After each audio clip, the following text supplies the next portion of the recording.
Bonjour Pascal, je suis heureux de vous retrouver dans le cadre de la célébration des 100 ans de Paragon pour évoquer le dossier Wonderbox. Bonjour Philippe, ça fait effectivement un petit moment qu'on ne s'est pas vu, ce sont nos grandes retrouvailles. Si je me souviens bien Pascal, tout a commencé en fait en 2010. En mars 2010, nous avions lancé un appel d'offres pour du print auquel Édouard Blin, donc le directeur commercial de l'époque, avait répondu. C'est en parlant du print où toute l'équipe de Paragon Print s'est transformée en l'équipe logistique. Si vous vous souvenez, on vous a vu arriver chez nous rue des Nouettes pour cette fois-ci parler de l'appel d'offres logistique qui était lancé en même temps. Je me souviens très bien de cette première réunion. On avait évoqué plus la partie logistique que la partie print.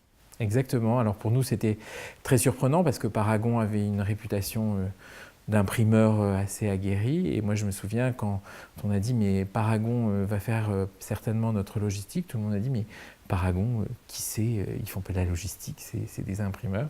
Et je me souviens de réunions effectivement de travail à notre siège rue des Nouettes, mais également dans le train avec Édouard Blin, où je posais des questions en disant « mais ça, vous savez faire ?» Et Édouard me disait « mais oui, bien sûr, on sait tout faire ». À tel point qu'on avait baptisé le train entre Bailleul et Paris le train magique de Paragon, puisque tout était fantastique et on pouvait tout faire. Et l'avenir a prouvé qu'effectivement, on a pu faire beaucoup de choses. Pascal, j'espère qu'il n'y a pas seulement eu l'aspect baguette magique qui a décidé votre choix. Qu'est-ce qui vous a séduit finalement dans l'offre de Paragon ? C'est essentiellement une histoire d'équipe, c'est-à-dire ce sont les gens qui étaient là autour de la table. Donc vous, Bernard Gacheneau, le responsable informatique.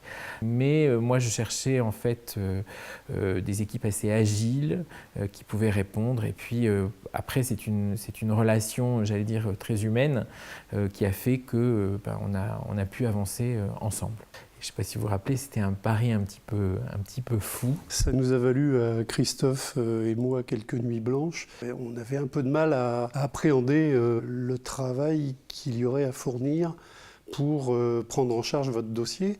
Donc on a beaucoup travaillé avec l'équipe. On vous a rencontré d'ailleurs plusieurs fois sur votre site et à Bailleul.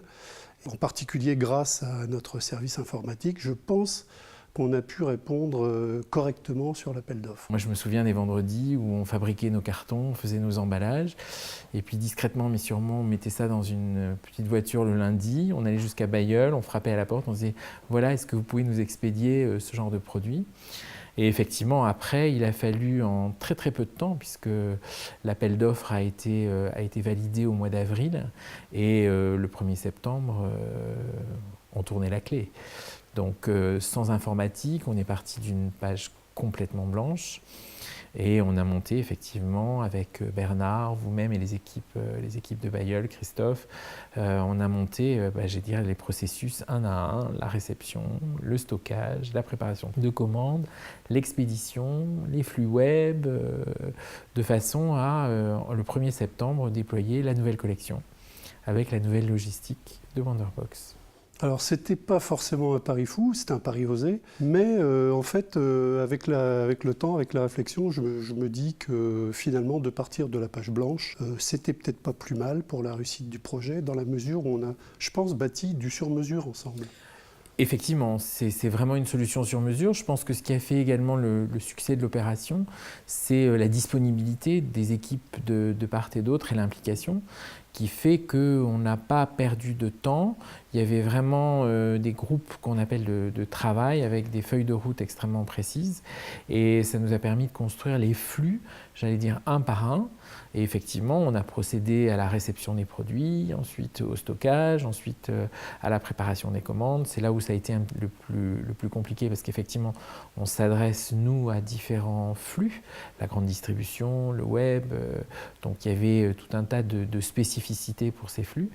Mais bon, finalement, avec le temps, ça s'est bien passé.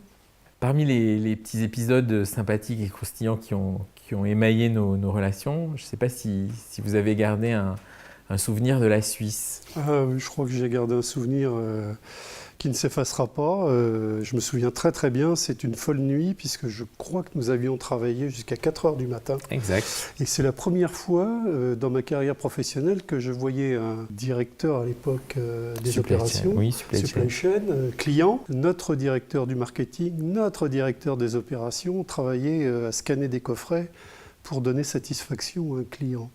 Donc oui, forcément, je n'ai pas oublié cet épisode. Le contexte, c'est vrai, était particulier puisque on avait remporté un marché sur la Suisse. Il fallait, moi je me souviens, absolument livrer les produits un vendredi. Et je me souviens vous avoir appelé le mercredi en vous disant « Allô Philippe, bon ben voilà, il y a, je crois, 200 ou 300 000 coffrets à expédier pour la Suisse, ça part demain. » J'ai pris ma voiture avec mon ordinateur et ma douchette et j'ai dû arriver vers 2h ou 3h de l'après-midi effectivement à Bailleul. Et effectivement, on a fini à 4h du matin. Pour donner une échelle de valeur, la première campagne Wonderbox pour Paragon, c'était... À l'époque, moi quand je suis arrivé chez Wonderbox, au total, on avait fabriqué 800 000 coffrets. En 2010, on en a fabriqué 1,6 million. L'année suivante, 3,2. Donc Pascal, en 2016, Wonderbox, c'est devenu quoi? Aujourd'hui, on est à plus de 4 millions de coffrets fabriqués pour tous les pays, mais le site de Paragon reste quand même prédominant puisque vous desservez la France, la Belgique, la Suisse, et qu'on a eu pendant très longtemps des croissances à 2 chiffres, tant au niveau volume que chiffre d'affaires, ce qui nous a permis d'ailleurs de devenir numéro 1 du coffret cadeau. Bon, Pascal, je suis très heureux de vous avoir retrouvé à l'occasion de cette journée et je vous remercie d'avoir participé à cet entretien. Bah écoutez, le plaisir est partagé parce que pour moi c'est toujours très agréable de feuilleter, je dirais, l'album photo de la mission Paragon. Et puis donc je serai très heureux de vous retrouver le 15 septembre pour vous aider à souffler toutes ces bougies qui ont fait le succès de Paragon. Au 15 septembre. Au 15 septembre.